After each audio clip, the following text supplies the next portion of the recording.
ఇది ప్రకటన గ్రంథంలో కలిపింది కాదు, ప్రకటన గ్రంథంలో తీసివేసింది కాదండి. ఇది ప్రకటన గ్రంథం కన్నా ముందే క్రీస్తు పూర్వం 600 సంవత్సరాల కింద బుక్. ఇది 600 సంవత్సరాలు, క్రీస్తు పూర్వం 600 సంవత్సరాల నుండి క్రీస్తు శకం 426 వరకు మధ్య 1000 సంవత్సరాల చరిత్ర. అంటే ఇది ప్రకటన గ్రంథం కన్నా ముందుదనమాట. సో ఇక్కడ చాలా జాగ్రత్త గమనించాలండి. ఎందుకంటే వాక్యాన్ని ఎప్పుడు చాలా జాగ్రత్త గమనించాలి. అప్డేట్ అవ్వాలి. ఏ క్రిస్టియన్ అని సరే ఎనీ దేవుని బిడ్డ అప్డేట్ అవ్వాలి. అప్డేట్ అయితేనే మనకి కొత్త విషయాలు అనేవి తెలుస్తుంటాయి. ఎక్కడో గొంగళ పురుగులా ఒక దగ్గర ఉండిపోతుంటే అవదండి. సీతాకోక చిలుకలా ఎగరాలంటే, దేవుని రాజ్యానికి 100% ప్రిపేర్ అవ్వాలంటే మనకు సబ్జెక్ట్స్, మొత్తం సబ్జెక్ట్స్ అవసరం. బైబిల్, బుక్ ఆఫ్ మార్మం ఒక విశ్వాసకి 2 కళ్ళు లాంటివి. ఒకే కళ్ళుతో మేము పరలోక రాజ్యాన్ని చూద్దామంటే అవదు. 2 కళ్ళుతో చూస్తేనే స్పష్టంగా కనబడుతుంది. సో అందువల్ల దేవుడు సెకండ్ టైం వచ్చిన ట్రూ చర్చ్ కంటిన్యూషన్ ఏ బుక్స్ ఇచ్చారు, ఏ రెవల్యూషన్స్ ఇచ్చారు, ఇవన్నీ నేర్చుకోవడం చాలా చాలా ఇంపార్టెంట్ మనకి. సో అలాగే డాక్టర్ అండ్ కామనెంట్స్ కూడా రెవల్యూషన్స్ ప్రస్తుతం ఉన్న ప్రవక్తల ద్వారా, ఈ ప్రాఫిట్ ద్వారా రెవల్యూషన్స్ వచ్చాయి. ఏ విధంగా చర్చిని నడపాలి, చర్చ్ అడ్మినిస్ట్రేషన్ ఎలా ఉంటుంది, అసలు ఏ విధంగా కంటిన్యూషన్కి వెళ్ళాలి అని వరల్డ్ వైడ్ ఏ విధంగా నడపాలనేది ఈ డాక్టర్ అండ్ కామనెంట్స్లో 138 సెక్షన్లు ఉంటాయి. ఇవి కూడా మనం నేర్చుకోవాలి. బుక్ ఆఫ్ మార్మన్లో 15 అధ్యాయాలు ఉంటాయి. బైబిల్ అనేది యెరూషలేము దేశంలో అక్కడున్న చరిత్ర, ఆసియా ఖండంలో జరిగిన చరిత్ర అంతా కూడా, బైబిల్ అంతా కూడా యెరూషలేములోని ఈజిప్ట్లో జరిగిన చరిత్ర అది. బుక్ ఆఫ్ మార్మన్ అనేది అట్ ద సేమ్ అప్పట్లో క్రీస్తు పూర్వం 600 సంవత్సరాల కిందతో అమెరికాలో జరిగిన చరిత్ర, ఉత్తర అమెరికా, దక్షిణ అమెరికాలో జరిగిన చరిత్ర అది. అంటే అప్పట్లో కంప్యూటర్లు లేవు కాబట్టి ఆసియా ఖండంలో ఏం జరుగుతుందో అక్కడ తెలియదు, అమెరికాలో ఏం జరుగుతుందో ఆసియా ఖండంలో తెలియదు ఆ టైంలో, రాజుల కాలంలో.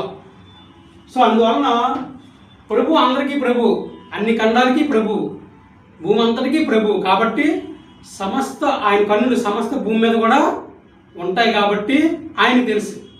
అందువలన దీన్ని సీక్రెట్గా ఉంచారు. ఎప్పుడు ఈ కడవర్ధనాలు ఇది అవసరం దేవుడికి ముందుగా తెలుసు.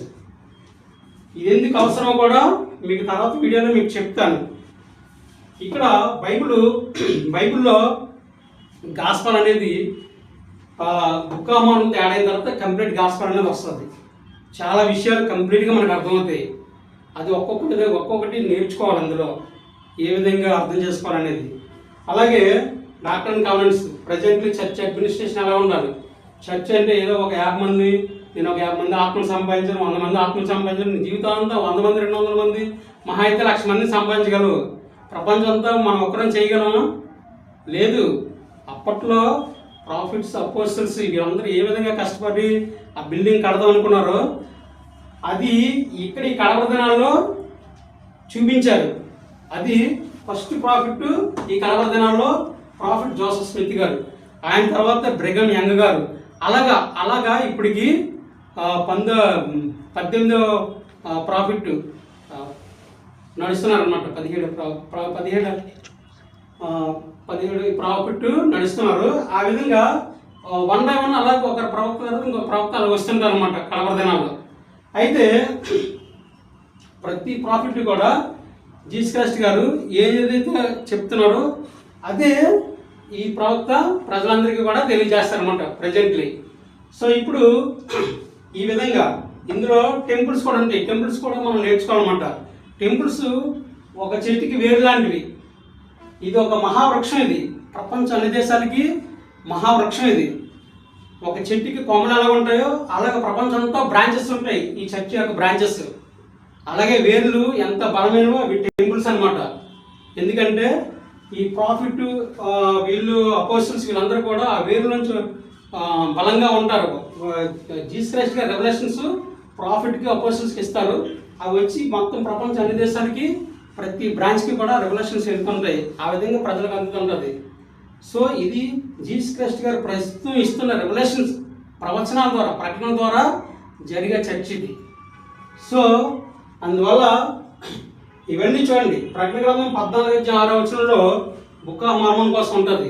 అలాగే ఏషియా 29 11 నుండి 12 వచనాలు చూసుకున్నట్లయితే అందులో కూడా ఉంటుంది అనమాట బుక్ ఆఫ్ మార్మన్ కోసం. బైబిల్లో ముందుగానే రాయబడ్డవి వీటి కోసం. ఇది మనం స్టడీ చేయాలి కంపల్సరీగా. కంపల్సరీ ఈ సబ్జెక్ట్ మనం నేర్చుకోవాలి. నేర్చుకుంటేనే మనం అప్డేట్లోకి వస్తాము. అసలు జీసస్ క్రైస్ట్ గారు ఎన్ని నిబంధనలు పెట్టారు. పాత నిబంధన కాలంలో పాత నిబంధన, అక్కడ ఉన్న ప్రజలకి పాత నిబంధన పెట్టారు. మళ్ళీ తర్వాత కొత్త నిబంధనలో అప్డేట్ అయ్యారు జీసస్ క్రైస్ట్ గారు వచ్చిన తర్వాత. మరి పాత నిబంధనలోనే ఉండిపోతారంటే కొత్త నిబంధన ఎప్పటికీ రాలేరు. కొత్త నిబంధన తర్వాత ఈ రెండోసారి కంటిన్యూషన్ ట్రూ చర్చ్లో మరి ఒక నిబంధన వచ్చింది. అది that is book of Mormon.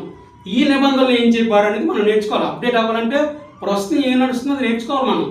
ఆ పాతదే పట్టుకొని అక్కడే ఉంటారంటే ఎక్కడ వేసిన కొందరు అక్కడే ఉంటారు. స్పిరిచువల్గా ఒక అడుగు ముందుకు వేయాలి.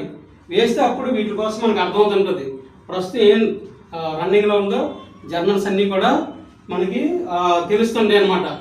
గవర్నమెంట్ యొక్క గవర్నమెంట్ యొక్క ఎప్పటికప్పుడు ఏ రెవల్యూషన్ ఇస్తుందో భూమి మీదకి అనేది మనకు అప్డేట్ తెలుస్తుంటుంది. సో నాకు తెలుసు ఈ విషయాలన్నీ చాలా సత్యము. ఈ విషయాలన్నీ కూడా చాలా చాలా సత్యము. నాకు తెలుసు పరలోకంలో మనల్ని ఎంతగానో ప్రేమిస్తున్నారు. తన అద్వితీయ కుమారుడైన యేసుక్రీస్తు గారి ద్వారా, అలాగే పరిశుద్ధాత్మ శక్తి ద్వారా, ప్రవక్తల ద్వారా, అపోస్టల్స్ ద్వారా మనకి ఎన్నో రెవల్యూషన్స్ ఇస్తున్నారు.